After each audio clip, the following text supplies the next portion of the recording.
paysages magnifiques. Il n'y a pas photo, tu as vu, entre Paris et les Champs-Élysées, puis d'un seul coup, je suis sur Phuket. Non, il n'y a pas photo. Je pense qu'en fin de compte, vu qu'on n'est pas chez nous, on a toujours peur de ne pas avoir le visa. On est tellement bien ici que quand tu vas à l'immigration, il y a quelque chose, il y a quelque chose dans l'air qui te fait douter en fin de compte. Même si tu es en règle, 200% en règle, tu as toujours la crainte qu'ils te disent « mais non, c'est pas bon, il faut ci, il faut ça ». Même si vraiment tu as tout amené. Étant père de famille, ayant ma femme et mes enfants à ma charge, voilà, il n'y a pas de choix, il faut trouver des solutions, il faut se bouger. Quand ils demandent un papier, ce qui est important, c'est de demander à ce qu'ils te l'écrivent sur un papier pour être sûr d'avoir le bon papier quand tu vas revenir les voir. Sinon, il peut y avoir un petit moment de flottement et là, tu vas te planter, ça va pas être ce qu'il t'avait demandé, ouais. Ça dépend. Mais le mieux, avoir confirmation, il t'écrit ce que tu as besoin sur un morceau de papier. J'ai pas eu une enfance facile. J'ai été un enfant hyper nerveux, hyper actif. J'avais un gros problème de tempérament, du mal à me contrôler quand j'étais jeune, avec pas mal de crises de nerfs. Quand on me voit maintenant, on a du mal à y croire. C'est clair. Parce que maintenant, je suis à l'opposé. Ouais. Mais j'étais hyper nerveux quand j'étais petit.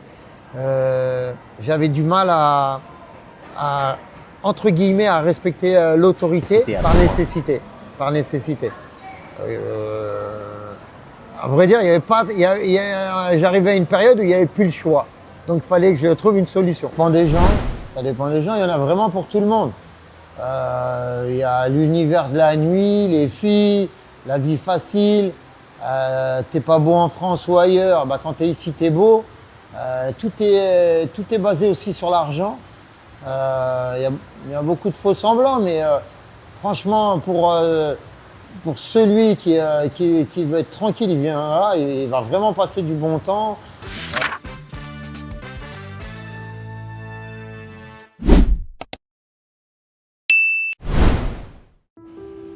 Bonjour à tous. Aujourd'hui, je suis à Patong, Phuket, et je me trouve avec coach Tariq. Ça fait 16 ans qu'on se connaît. Lui, ça fait 16 ans qu'il vit à Phuket, en Thaïlande. Et ça fait 14 ans qu'il n'est pas rentré en France. Il est marié, il a 3 filles. Et aujourd'hui, on va parler de la vraie vie ici. Visa, logement, famille, coût de la vie et surtout Covid. Parce que ça a été une période très difficile. Salut Tariq, comment tu vas? Salut mon Philou, comment va? Super. Si Tariq, tu peux te présenter pour ceux qui ne te connaissent pas, s'il te plaît. Alors, je m'appelle Tariq, je vis sur Patong depuis 16 ans et je suis coach sportif. Ouais, 53 ans. 53 ans seulement. Avec taxe ou sans taxe? Sans les taxes. Sans les taxes, ok. Tariq, pourquoi la Thaïlande? Pourquoi la Thaïlande? Pourquoi Phuket aussi? À la base, je suis venu en vacances avec des amis et je ne m'attendais vraiment pas à ce que ça soit comme ça. Enfin, quand on m'en avait parlé. Mais franchement, dès que j'ai posé un pied à l'aéroport, les portes elles sont ouvertes, l'air chaud. Phuket, ça avait une certaine odeur. Je suis tombé sous le charme directement. Ok, donc du coup, c'était prévu de rester à Phuket ou pas du tout? Non, au départ, non, c'était des vacances. Et ensuite, pendant mon séjour, on s'est dit pourquoi pas rester là. Et puis, avec mon ami Mehdi, on s'est dit pourquoi pas monter une affaire. Il avait eu des discussions déjà avec une personne qu'il connaissait ici, un Hongrois. Et ils en ont discuté de fil en aiguille. Mehdi m'en a parlé, il m'a dit tu aimerais bien rester là? J'ai dit oui. Donc le déclic c'est ça? Ouais. Le déclic c'est la discussion avec Mehdi? Avec Mehdi, ouais. Ok. Discussion avec Mehdi, et il a su y faire et il me l'a bien vendu l'histoire et voilà, après je me suis dit allez vas-y on fonce. D'accord, et les 6 premiers mois ici c'était comment? C'était facile ou c'était galère? Non, dans l'ensemble, c'était relativement facile. Mais changer de train de vie, d'endroit, avec des paysages magnifiques, il n'y a pas photo. Tu as vu, entre Paris et les Champs-Élysées, puis d'un seul coup, je suis sur Phuket. Non, il n'y a pas photo. J'étais preneur. D'accord. C'était quoi la plus grosse difficulté au début pour toi? La plus grosse difficulté, j'en ai pas rencontré. C'est vrai, même en termes de langue, quand tu arrives ici, tu parlais anglais, tu parlais pas thaï, je suppose. Un petit peu, mais tout le monde parle anglais, entre guillemets. On parle avec les mains, on dit 2-3 mots d'anglais, 2-3 mots de français, on arrive à se débrouiller facilement. Et quel a été pour toi le meilleur truc que tu as découvert direct quand tu es arrivé à Phuket? L'ensemble, la végétation, la mer, la nourriture, les gens, le sourire, la facilité d'accès auprès des personnes. Quand tu demandes quelque chose à quelqu'un, les gens ils s'arrêtent, ils ont le sourire, toujours prêts à répondre à tes questions. Non, et puis la joie de vivre, la facilité. Super. Difficulté au début pour toi? La plus grosse difficulté, j'en ai pas rencontré. C'est vrai, même en termes de langue, quand tu arrives ici, tu parlais anglais, tu parlais pas thaï, je suppose. Un petit peu, mais tout le monde parle anglais, entre guillemets. On parle avec les mains, on dit 2-3 mots d'anglais, 2-3 mots de français, on arrive à se débrouiller facilement. Et quel a été pour toi le meilleur truc que tu as découvert direct quand tu es arrivé à Phuket? L'ensemble, la végétation, la mer, la nourriture, les gens, le sourire, la facilité d'accès auprès des personnes. Quand tu demandes quelque chose à quelqu'un, les gens ils s'arrêtent, ils ont le sourire, toujours prêts à répondre à tes questions. Non, et puis la joie de vivre, la facilité. Tariq, les gens fantasment sur Phuket, toi tu y vis, c'est quoi la vraie réalité ici pour toi? Ça dépend des gens, il y en a vraiment pour tout le monde. Il y a l'univers de la nuit, les filles, la vie facile. T'es pas beau en France ou ailleurs, quand t'es ici t'es beau. Tout est basé aussi sur l'argent. Il y a beaucoup de faux semblants, mais franchement pour celui qui veut être tranquille, il vient là, il va vraiment passer du bon temps. Si tu aimes sortir, il y a les sorties. Si tu t'aspires à une vie sereine, au calme, tu as des endroits qui sont extraordinaires. La vie est vraiment facile. Pour moi, il n'y a pas de... Ça dépend des uns et des autres, fantasme ou pas. Le meilleur truc de vivre à Phuket au quotidien? La meilleure chose, c'est d'évoluer dans cet environnement, c'est extraordinaire. Il fait beau, il fait chaud. Allez, au pire, il fait pas beau. Les pluies, elles ne durent pas toute la journée. Il ne fait pas froid. Justement, pour rebondir sur le pire, tu viens de dire le pire. La question suivante, c'est le pire truc. Le mauvais temps, des pluies diluviennes.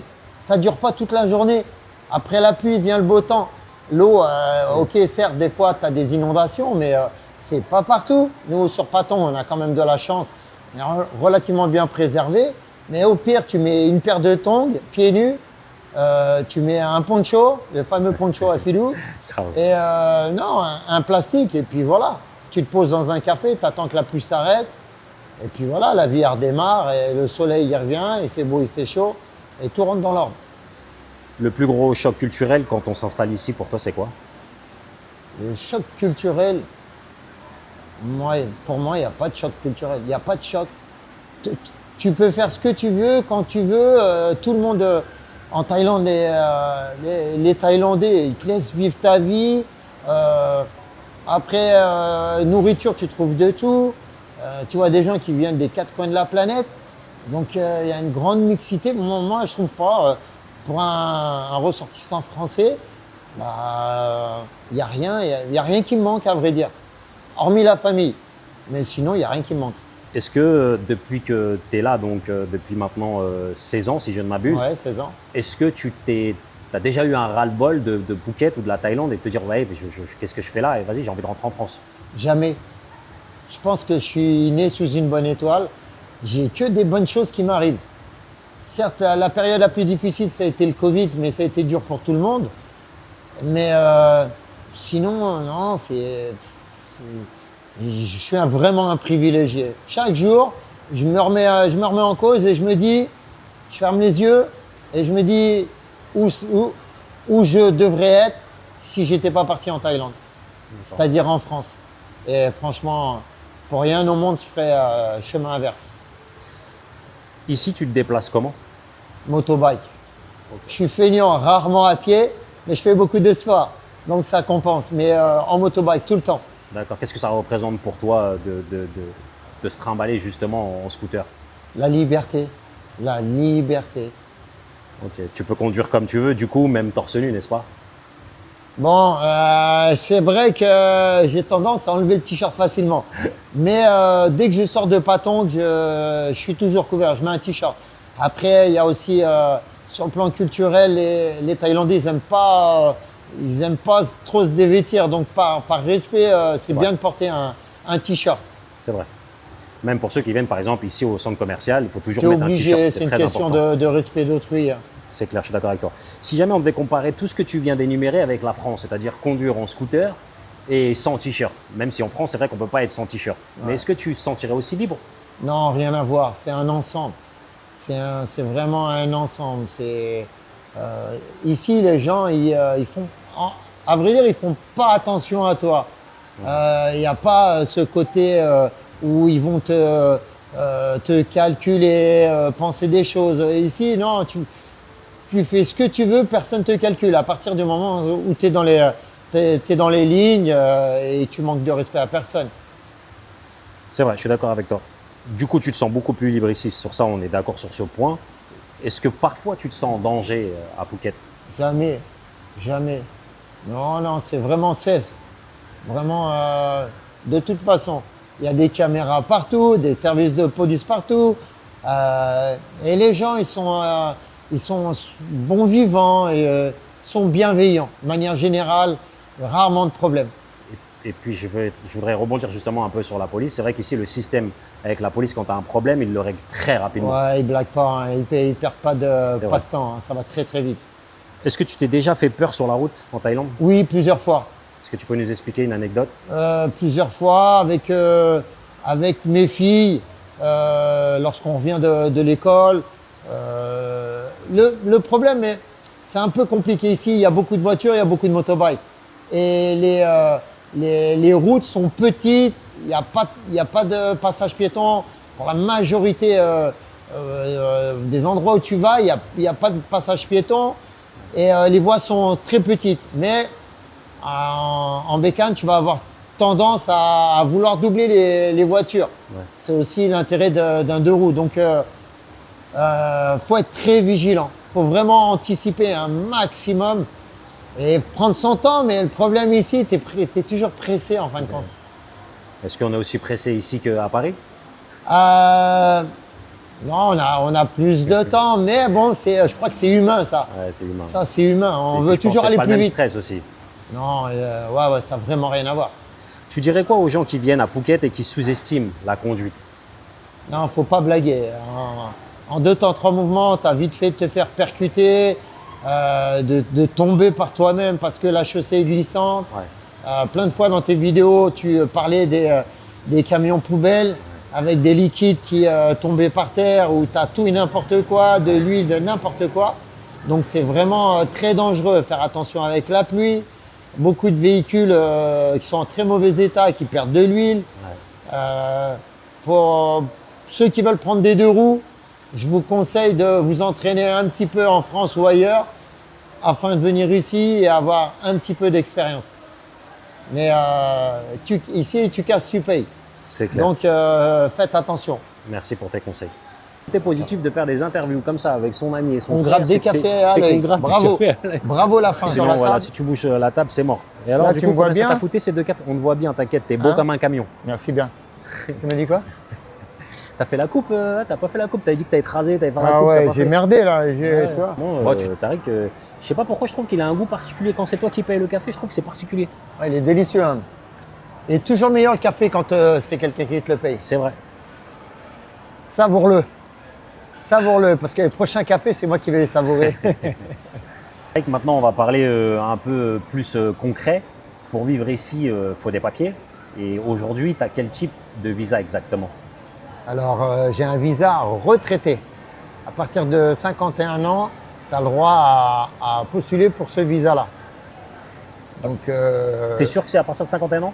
C'est pas à partir de 50 ans? non, je crois que c'est 51. Ok. Bon, à confirmer. Ouais, à confirmer les amis, si quelqu'un peut nous le mettre en commentaire, ça serait bien. Pour moi, je pense que c'est 50, mais comme je suis pas en visa retraite, Je crois que c'est 51.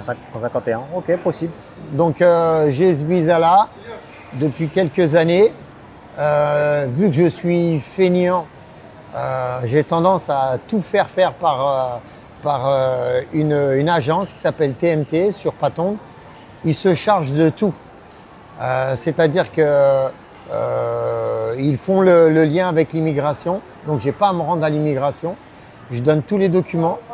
Documents de tête, mon passeport. Passeport, hein, je crois, Tam Nguyen Ban, de la maison. C'est-à-dire l'enregistrement de mon nom à mon adresse. Ensuite, une somme d'argent sur le compte. Bon, le visa, normalement, il coûte pas cher, il coûte 1900 bahts. Ça nous fait combien en euros? 1900 bahts, je sais plus. Je parle qu'en bahts, moi. Ok, les ouais, euros. c'est vrai que ouais. Ça nous fait fait longtemps peut-être que je du suis pas rentré en 51, France, 52 euros, ouais. peut-être. Et donc, il s'occupe de tout gérer. D'accord? Donc, je pourrais le faire par moi-même, mais franchement, j'ai la flemme. C'est l'un de mes défauts, ça. Je suis un peu feignant. Ça dépend dans quoi. Ça dépend dans quoi. Quand ça m'intéresse, je suis C'est réactif. clair. Du coup, c'est plutôt simple ou c'est une galère à chaque fois de renouveler? Si tu es ordonné, si tu es carré dans ce que tu fais, ça peut être simple. Mais il faut vraiment monter son dossier béton. C'est-à-dire, tous les documents que tu dois présenter, bah, tu dois les avoir. T'en oublies un, tu seras obligé d'y retourner et puis de le représenter à nouveau. Donc, aller dans la file d'attente, perte de temps, quoi. Du coup, Perte de temps. faut être super patient avec l'immigration en Thaïlande. Ouais, très, très. C'est un peuple qui est vraiment relax. Il prend son temps. Ils font bien les choses, mais ils prennent le temps de bien faire les choses. Donc, faut être patient. T'as pas le choix. J'ai une image qui me vient en tête, le dessin animé Astérix et Obélix, quand il doit aller chercher Astérix, le laisser passer, je sais pas quoi numéro. Moi, ça me fait beaucoup penser à ça, la Thaïlande. Est-ce que toi aussi, tu as ce truc-là? C'est-à-dire que tu arrives et qu'on dise OK, il se manque ce papier, et après, au final, tu dois revenir. Est-ce que tu as eu cette expérience en Thaïlande, toi? Quand ils te demandent un papier, ce qui est important, c'est de demander à ce qu'ils te l'écrivent sur un papier pour être sûr d'avoir le bon papier quand tu vas revenir les voir. Sinon, il peut y avoir un petit moment de flottement et là, tu vas te planter, ça va pas être ce qu'il t'avait demandé. Ouais. Ça dépend. Mais le mieux, avoir confirmation, il t'écrit ce que tu as besoin sur un morceau de papier. C'est clair. Même ça, des fois, ça suffit pas. Tu as déjà eu un gros stress avec l'immigration, avec tes papiers? Je pense qu'en fin de compte, vu qu'on n'est pas chez nous, on a toujours peur de pas avoir pas avoir le visa. On est tellement bien ici que quand tu vas à l'immigration, il y a quelque chose, il y a quelque chose dans l'air qui te fait douter en fin de compte. Même si tu es en règle, 200% en règle, tu as toujours la crainte qu'ils te disent mais non, bah, c'est pas bon, il faut ci, il faut ça. Ou, même si vraiment tu as tout amené. C'est l'impression que le sentiment que j'ai à chaque fois que j'y vais. Donc maintenant, je passe par TMT, la compagnie qui s'occupe de mes visas, et ça se passe super bien, vraiment compétent. Super. C'est quoi le truc que les gens comprennent pas avec le visa ici? Ce qu'ils comprennent pas, c'est-à-dire Souvent, quand il y a des gens qui arrivent les premières fois en Thaïlande, ils pensent que le visa c'est facile et qu'il n'y a pas de règles forcément en Thaïlande qui sont un peu laxistes. Est-ce que toi, tu dirais que en Thaïlande, ils sont très bien, tout ce qui est demande de visa, c'est très bien ficelé? Ah oui. On va retourner la chose.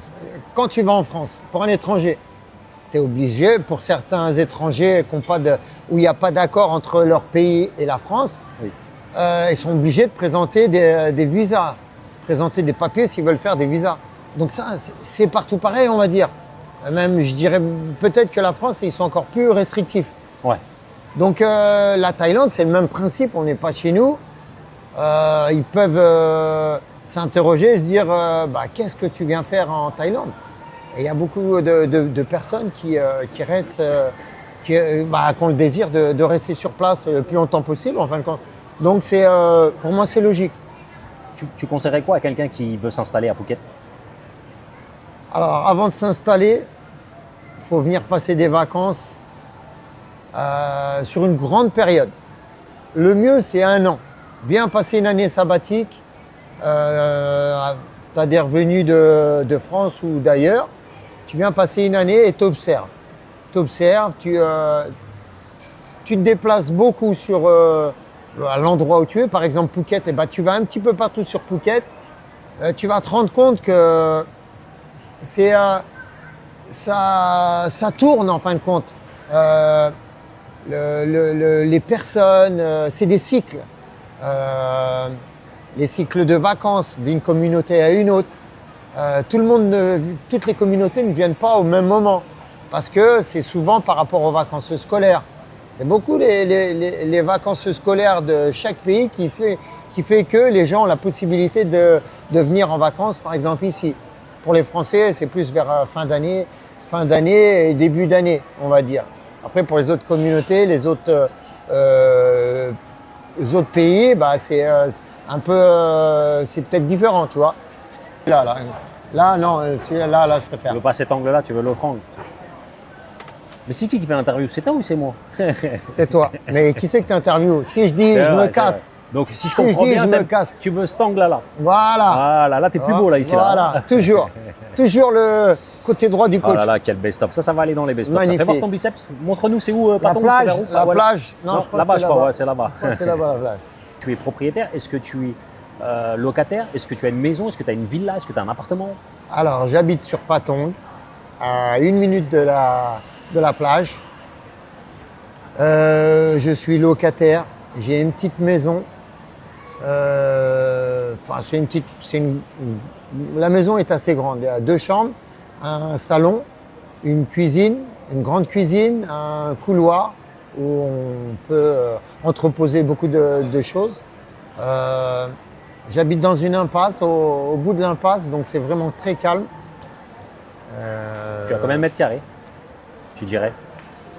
Franchement, je ne me suis jamais posé la question. Je pense que tu as au moins 100 mètres carrés. Hein. Moi, je pense que c'est Ouais, grand. c'est grand. C'est grand. Ils y sont tes 100 mètres, je pense, facile. Ouais. Et une petite maison vraiment sympathique. Je pourrais avoir plus grand, mais pas aussi près de la plage en fin de compte. Je pourrais avoir 3 chambres, un plus grand salon, mais il faudrait que je déménage de Patong. Sinon, ça me coûterait trop cher. Ça fait déjà un peu plus de 10 ans que j'habite là où j'habite, dans cette maison. Mon loyer, il est de 13 000 bahts. Combien? 13 000 bahts. 13 000 bahts, ça nous fait combien en euros? Ça nous fait un peu plus de 350, je crois. 370, 370 peut-être au taux actuel, mais bon, le taux il varie. Ok, 370. Ouais. Et j'ai une bonne propriétaire parce qu'elle m'a augmenté, ça fait que 2 ans maintenant. Donc elle a été assez gentille avec nous. Ma femme est thaï, donc ça aide beaucoup à communiquer. Et le loyer il est de 13 000 bahts, pardon. J'ai des factures d'électricité. Maintenant, l'électricité a baissé. Ils ont fait au niveau du gouvernement, ils ont commencé à réduire un petit peu le prix de l'électricité. Parce qu'avant, j'avais des factures de 5 000 bahts. 170 €, ok. Et là, je suis dans les 3 500, donc ça fait un bon abattement quand même. Ouais, c'est clair. 100 €. Ouais. Après, l'eau, c'est compris, tu payes? Non, l'eau, on paye toujours l'eau d'une manière générale. Okay. L'eau, c'est 400 bahts. D'accord, donc tu dirais qu'en tout et pour tout, en ce moment, après réduction de l'État, tu payes à peu près entre 100 et 130 € par mois à peu près de charges supplémentaires. Ouais, tu me dis que tu es entre 3 500 et 4 500 bahts, c'est ça? Ouais, c'est ça. Ok. Est-ce que tu dirais que quand on est en saison chaude comme maintenant, est-ce que tu dirais que tu payes plus cher l'électricité du fait que peut-être que tu mets plus souvent la clim? Ou bien c'est stable? Ça ne change rien, la clim elle est toujours allumée. Elle est allumée que dans les chambres. On a la clim que dans les chambres. Chambre de mes filles et la mienne. Est-ce que tu as déjà eu une facture qui t'a choqué? Soit un dysfonctionnement, soit tout simplement trop de consommation? Ouais, au début, quand le gouvernement a augmenté les tarifs, ouais, c'était des factures à 6 000. 6 000 bahts, ouais, ça fait beaucoup quand même. Ça fait beaucoup. C'est clair. Est-ce que tu as d'autres frais à part cela à la maison? Est-ce que par exemple tu as Internet ou d'autres frais Internet, ouais. Internet, c'est 750 bahts. Ça, c'est pour toute la famille. On a le câble. Pareil, c'est des chaînes taille, donc c'est 350 bahts. Ok, 10 euros. Ouais. Et c'est tout. Ok. En charge, c'est tout. Phuket, c'est réputé cher. Toi, tu dirais quoi? C'est cher ou c'est normal? C'est cher, mais ça s'explique parce que la majorité des gens veulent venir sur Phuket. Donc c'est la petite côte d'Azur de l'Asie du Sud-Est. Donc c'est pour ça, tout le monde veut venir là, donc c'est normal qu'il n'y a pas de place pour tout le monde, on va dire. Oui. Donc les propriétaires mettent les prix à la hausse. C'est normal, on irait fin fond de la Thaïlande, ça coûterait peut-être 2, 3 fois, 4 fois moins cher. C'est un peu normal. Pour ta famille, tu dirais que le plus gros budget au quotidien, c'est quoi? Le plus gros budget, la nourriture. La nourriture. Donner une idée, avant avec 800 bahts, ça allait. On achetait des produits frais et on se faisait à manger. Ma femme cuisine. On mangeait pour environ 800 bahts. Maintenant, on est dans les 1500. Ça a presque doublé. Tout a augmenté. Ouais, donc du coup, c'est au quotidien, pour toi, le plus cher, ça serait ça, ça serait la nourriture. Ouais. Parce que vous êtes quand même 5 Ouais. et en plus, tu as un animal de compagnie en plus. Ouais, j'ai un petit chat. J'ai un petit chat. Une petite Coach chatte. Tariq, il a un chat. Ouais. Une petite chatte. Ok. Tu dirais que pour vivre correctement en famille ici, tu dirais qu'il faudrait combien au minimum par mois? Bien évidemment, ceci ne reflète que ta vérité à toi, mais ça aurait été sympa d'avoir toi ton point de vue. Tu penses qu'au minimum, il faudrait combien? D'accord. Je pense 2000 euros, pardon. Tellement l'habitude des bahts. 2000 je euros. pense qu'il faut 2000 euros quand tu es en famille. Mais ce n'est pas exceptionnel. Moi, je vis à la Thaï. C'est bien de préciser ça. Je vis vraiment en mode Thaï. J'ai la chance d'avoir une femme qui cuisine à l'européenne. Donc, elle me fait des vrais petits plats comme chez moi, en France. Mes filles mangent Thaï et spicy. Elles aiment. Il n'y a que moi qui ne mange pas épicé. Ouais. Mais non, c'est varié à la maison. Il y a mes plats à moi, où c'est plus European food et thaïlandais pour ma femme et mes filles. Est-ce que tu dirais que si jamais tu étais avec une femme française, par exemple, et que tes enfants seraient full français, 100% français, tu penses que le coût de la vie serait plus cher? Beaucoup plus. Okay. Sans compter les visas déjà, ne serait-ce que les visas pour tout le monde. Et ça serait beaucoup plus cher, je pense. Est-ce que tu dirais que vous vivez bien ou vous devez faire attention? C'est partagé. On vit bien, on manque de rien, mais on fait attention. On n'est pas malheureux, on mange très bien, mais on fait attention. On est par rapport à ça, oui. Est-ce que tu as déjà eu des périodes où c'était vraiment chaud financièrement? Ouais, il y a eu des périodes quand il y a eu le Covid. Ça a été très difficile pour tout le monde. Moi, j'ai eu de la chance d'avoir des personnes vraiment très proches, en l'occurrence toi, qui a été là, qui m'a permis de sortir la tête de l'eau. Si je t'avais pas eu, je ne sais pas ce qui serait passé. Après, on fait avec ce qu'on a. Étant père de famille, ayant ma femme et mes enfants à ma charge. Voilà, il n'y a pas de choix, il faut trouver des solutions, il faut se bouger. Moi qui te connais très bien, car je passe beaucoup de temps avec toi, d'où elle te vient cette force?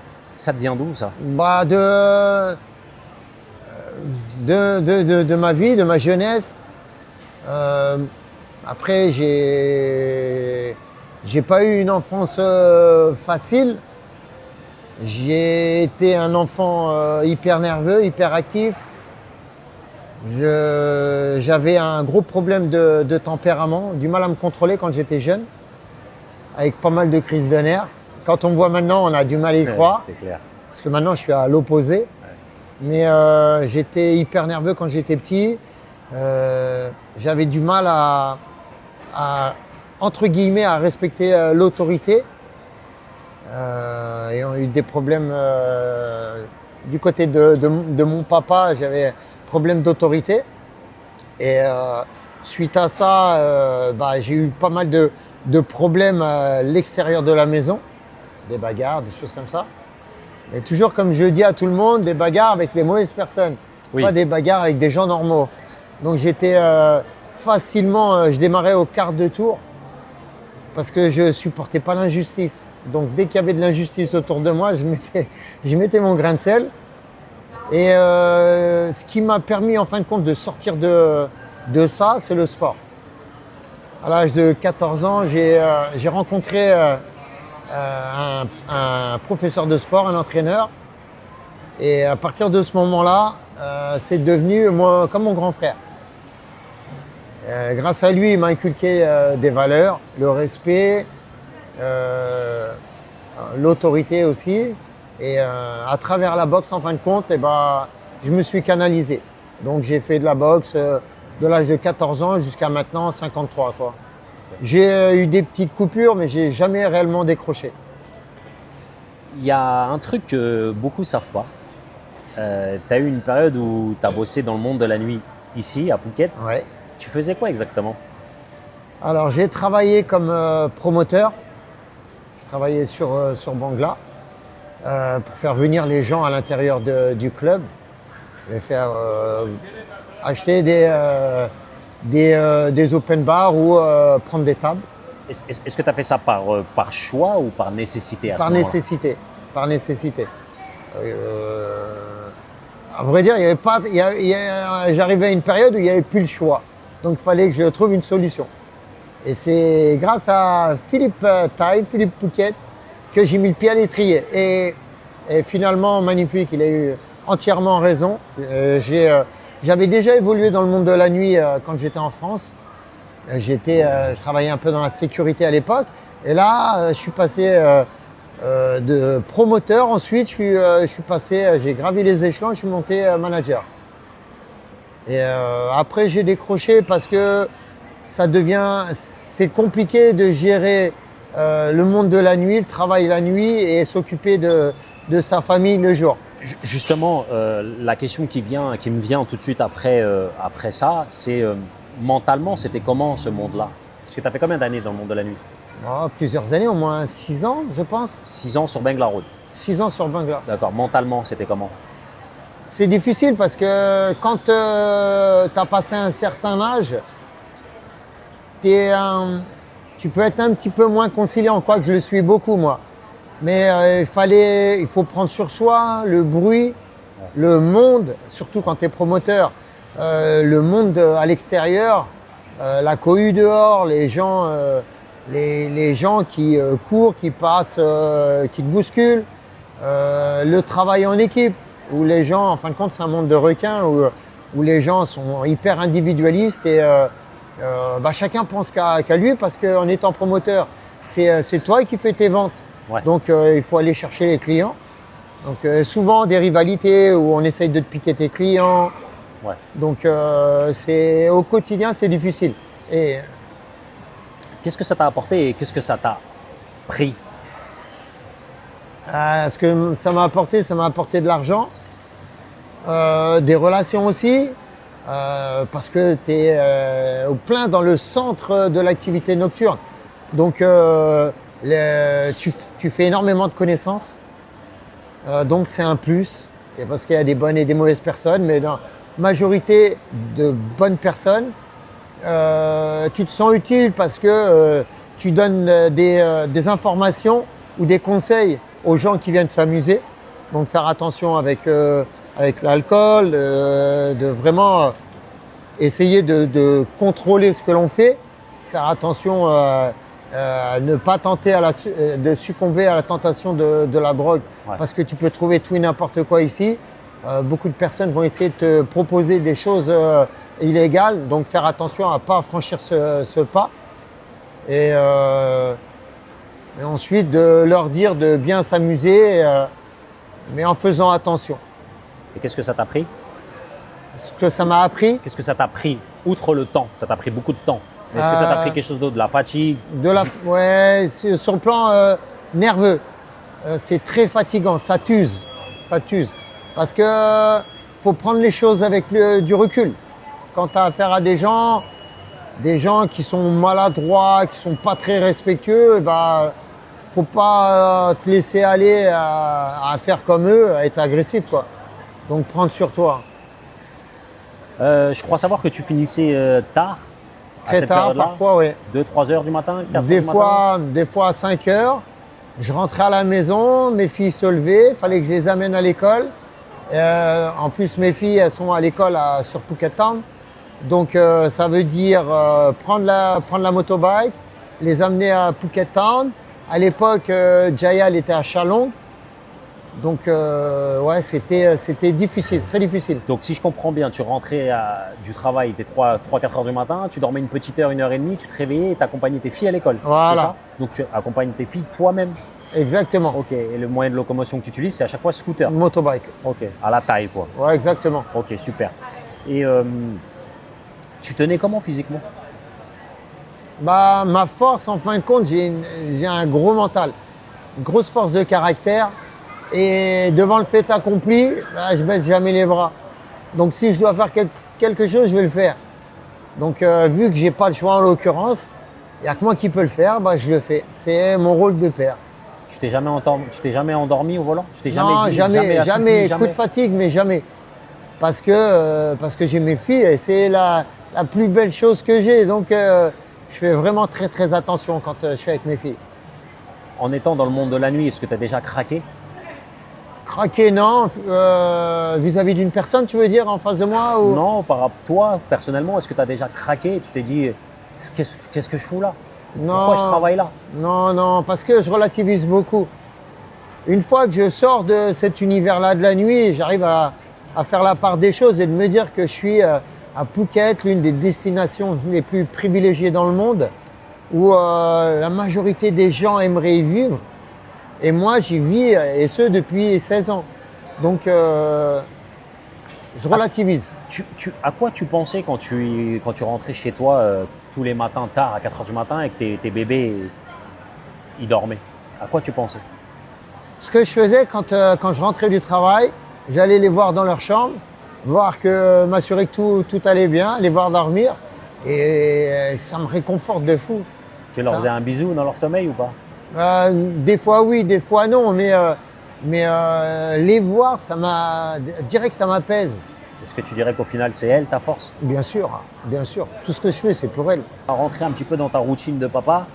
Et donc, les filles, elles vont à l'école. Et c'est comment au quotidien? Et est-ce que tu peux nous en dire un petit peu plus? Alors, les filles, elles se réveillent vers 6 heures, un petit peu plus tôt. Moi, je me réveille vers 6h20, d'accord? Donc, lorsqu'elles se réveillent, elles vont à la douche, elles s'habillent, elles mangent. Ensuite, je me réveille, je m'assure que tout va bien. Je pars de la maison entre 7h moins 10 le matin et 7h. J'amène mes deux filles, Jasmine et Zakia, je les amène à Phuket Town. Ma femme amène ma deuxième jumelle Jaya à l'école à Kamala. Ensuite, je rentre de Phuket Town. Je me repose un petit peu. Et ensuite, normalement, je reprends les coachings le matin. Ensuite, dans l'après-midi, je pars chercher Jaya à Kamala vers 15h. Vers 15h. Je vais la chercher après à 15h30. Ensuite, je la ramène sur Patong. Et de là, je pars sur Phuket Town chercher les deux autres. Ok, Ça me fait un retour vers 17h, 17h20 sur Patong. tu fais ça tous les jours? Tous les jours, du lundi au vendredi. Du lundi au Des fois, il y a extrascolaire. Donc, j'amène soit, par exemple, Zakia, je l'emmène faire du soutien scolaire sur Phuket Town, mais à une autre adresse. Où là, elle prend des cours particuliers. Ça te fait quoi cette routine de papa? Bah, des fois, j'aimerais bien en changer. J'aimerais bien pouvoir me reposer le matin. Mais j'ai pas le choix, donc je le fais. À vrai dire, je me pose pas trop de questions. Et je vis au jour le jour. Lorsqu'elles sont en vacances, je le sais le soir pour le lendemain. Ma femme me dit les filles sont en vacances, donc je sais pendant jusqu'à la prochaine fois, j'aurai pas à les amener à l'école. Mais sinon, ma routine, c'est de me lever tous les matins à 6h20 et les amener à l'école.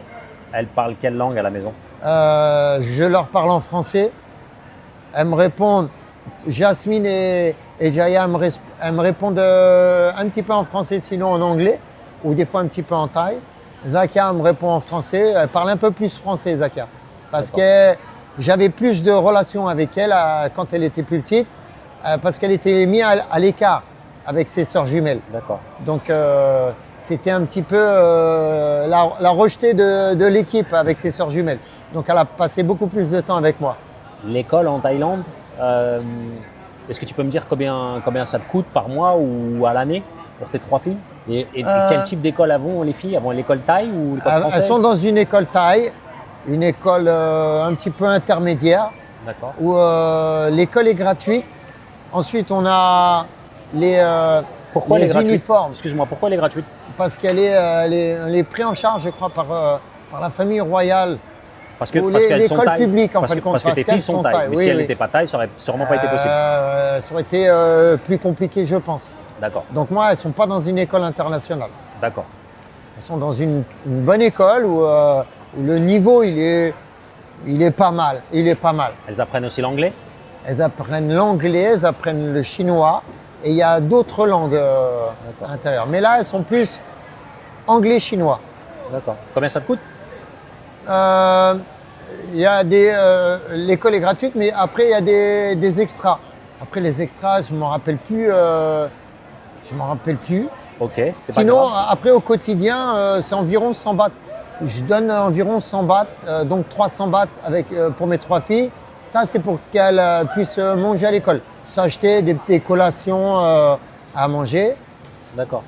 Donc, au final, tu dis que les filles, l'école, pour elles, c'est gratuit, mais qu'il y a des fournitures, je pense, scolaires à payer. Voilà, tu payes les fournitures, les uniformes. Est-ce que vous avez des aides, comme en France, sur ça, ou pas du tout? Parce que Non, je sais qu'en France, il y a non, des aides. Il n'y a pas Non, d'aide ici. Il n'y a pas Ok. d'aide. Non, non. Donc Moi, c'est- personnellement, j'ai pas d'aide. D'accord. Ta plus grande fierté en tant que père? L'amour que je reçois de mes filles. Je suis fier et privilégié d'avoir 3 filles. 3 filles magnifiques. Et c'est quoi ta plus grosse peur pour elles? Qu'il leur arrive quelque chose. Qu'il leur arrive quelque chose, un accident, qu'elles tombent sur des mauvaises personnes. Moi, étant casse-cou quand j'étais jeune, je m'inquiète pour le moindre petit pépin. Dès que je les entends dire aïe ou dès que je les entends pleurer, je suis en panique. Ça, c'est vraiment c'est mon défaut, ça. Est-ce que tu veux qu'elles grandissent ici ou tu as une idée de retour un jour? Non, non, jamais. Il n'y a pas de retour. Pour moi, je veux finir ma vie ici. Pour tes filles, tu les vois grandir en France? Non. L'univers, l'ambiance, je la trouve super malsaine. En Europe et un peu partout dans le monde. moi, je veux les voir grandir près de moi. Et en termes de sécurité? Ouais. En termes de sécurité, je pense que la Thaïlande, c'est beaucoup plus safe que ce qui se passe en Europe. Covid ici à Phuket, comment tu l'as vécu? Bah, c'était très, très difficile pour tout le monde, hein. Patong, de toute façon, toutes les communes bord de plage sont devenues zone morte. Il y avait personne. Il n'y avait que les locaux qui vivaient là, quelques personnes étrangères qui ne pouvaient pas rentrer chez eux parce que tout était fermé. C'était vraiment très compliqué. Tout le monde avait fermé pratiquement. On se débrouillait tant bien que mal. Après, ouais, c'était compliqué. Il y avait quelques boutiques 7-Eleven, quelques shops d'ouverts au niveau de l'alimentation. Ouais. Mais tout était beaucoup plus cher parce que moins de revenus, plus de revenus carrément. Donc c'était très compliqué. Et, Justement, c'était quoi ta première pensée quand tout s'est arrêté à Phuket? Comment je vais faire pour gérer ma famille? Ça, c'était le gros problème parce que tu n'as pas 50 000 solutions. Après, l'argent ne tombe pas du ciel.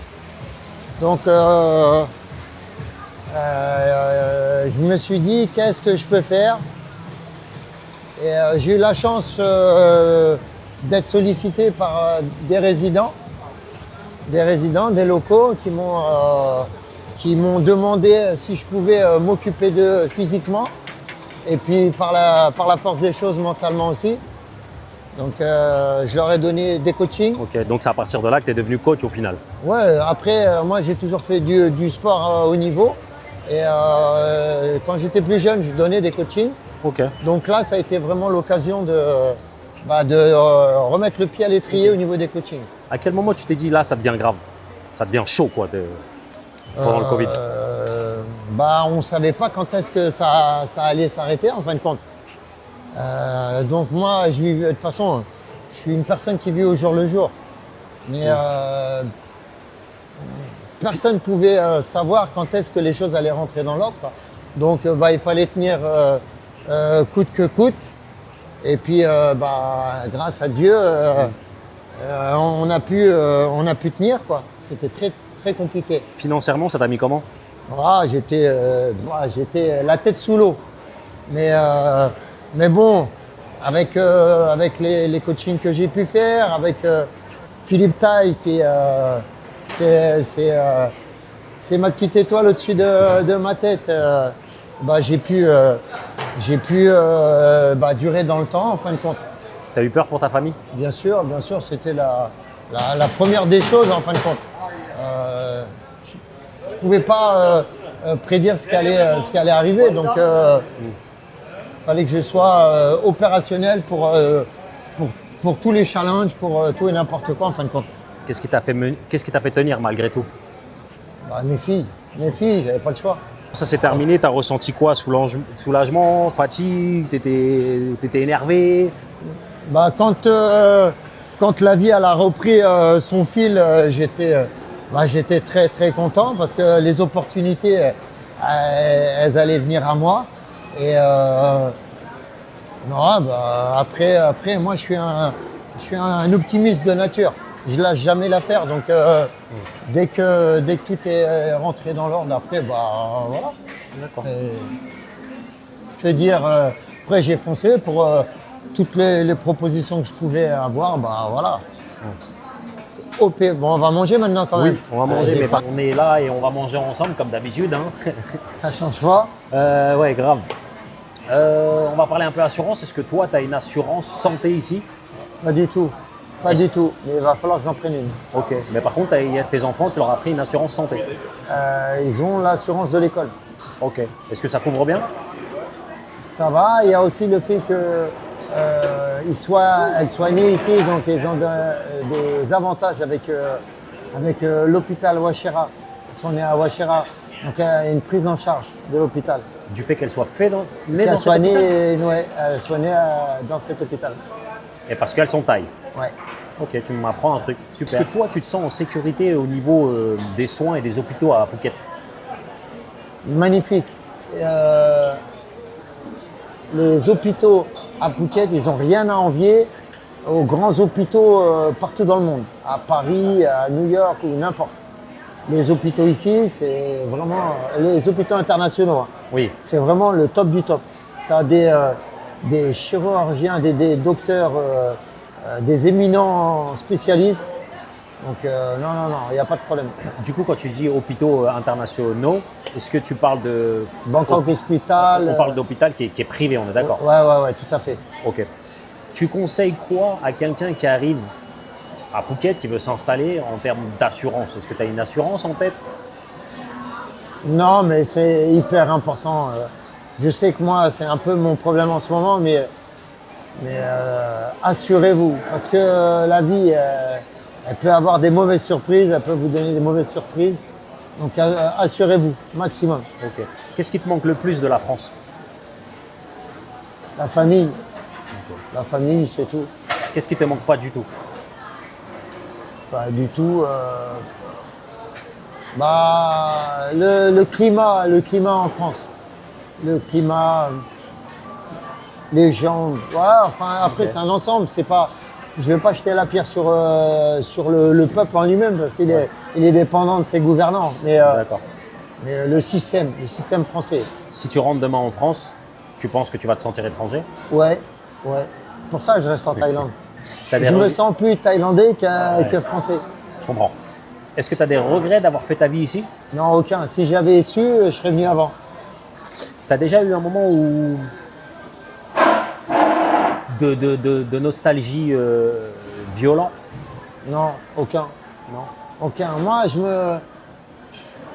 je fais beaucoup d'introspection, je crois. Je me remets beaucoup en cause. C'est-à-dire que tous les jours quand je me lève, je me dis, si j'étais pas ici, je serais en France, je ferais telle ou telle chose.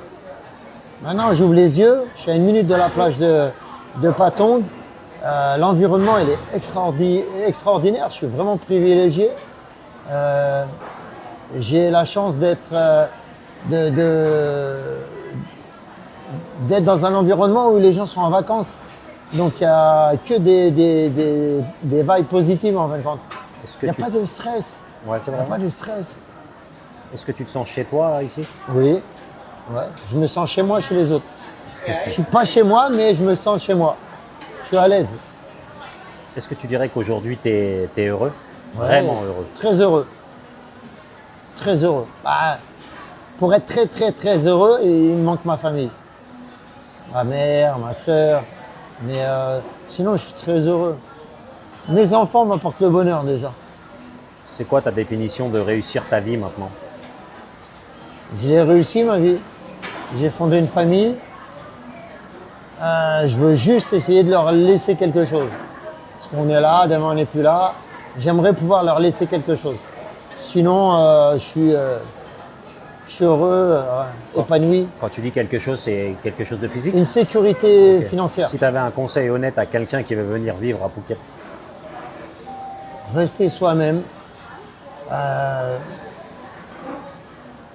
Faire attention à ce que les personnes autour de toi peuvent te raconter.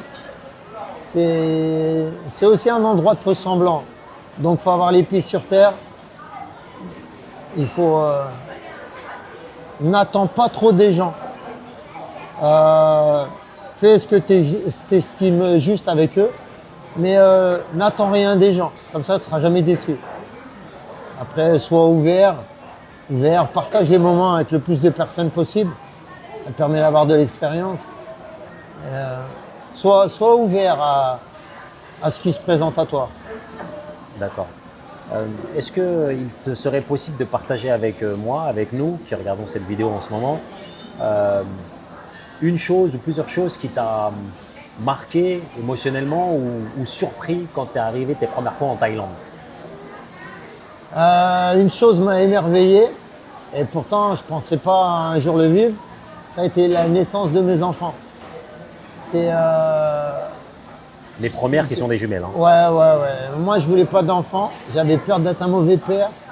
J'avais vraiment peur de mal faire, de ne pas apporter d'amour et d'attention.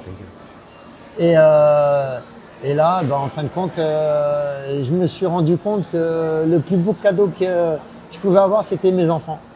Okay. Donc, depuis ce moment-là, ma vie, elle a complètement changé. J'ai changé d'état d'esprit.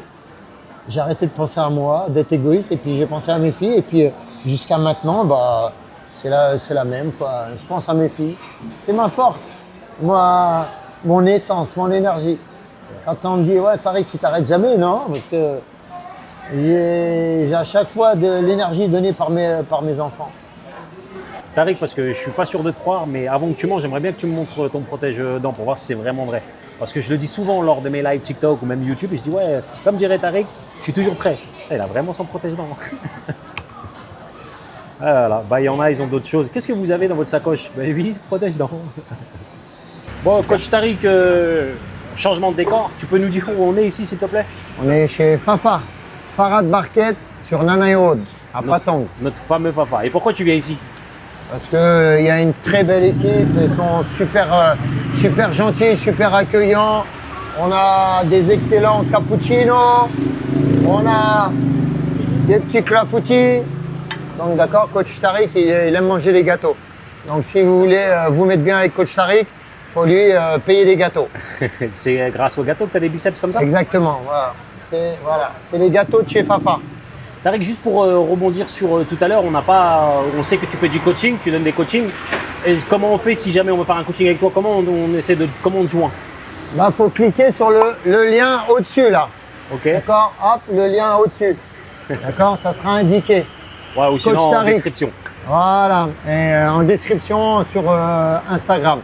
Ok. Vous pouvez m'envoyer un petit message de soutien et puis pour toute demande d'information, je vous répondrai avec grand plaisir. Super. Tariq, je tenais à te remercier aujourd'hui pour cette interview. On aurait pu faire une interview pendant 2-3 heures. On a essayé d'écourter au maximum. Ouais, parce que j'arrête pas de parler, c'est vrai. Est-ce que tu as quelque chose à rajouter pour la fin? Je vous remercie. Si vous regardez la vidéo, ça voudra dire que ce que l'on peut dire vous intéresse. Et on essaye de transmettre des ondes positives un petit peu à tout le monde. Rien n'est impossible dans la vie, donc si vous avez envie de faire quelque chose, lancez-vous, foncez, comme ça il n'y aura pas de regrets et vivez à fond votre vie sans rien attendre de personne. Voilà, je ne serai pas déçu. On va finir sur cette dernière potentielle question. Tu me connais très bien. Généralement, comment je finis mes vidéos? À toi de finir cette vidéo. Je la finis par quel mot? Ciao. C'est bon, Tariq, tu peux manger ton gâteau. Tout magnifique, est fini. voilà, c'est voilà. Ça. Voilà. Bon appétit, bien sûr. Merci bien, je vais le dévorer. Ciao. Ciao.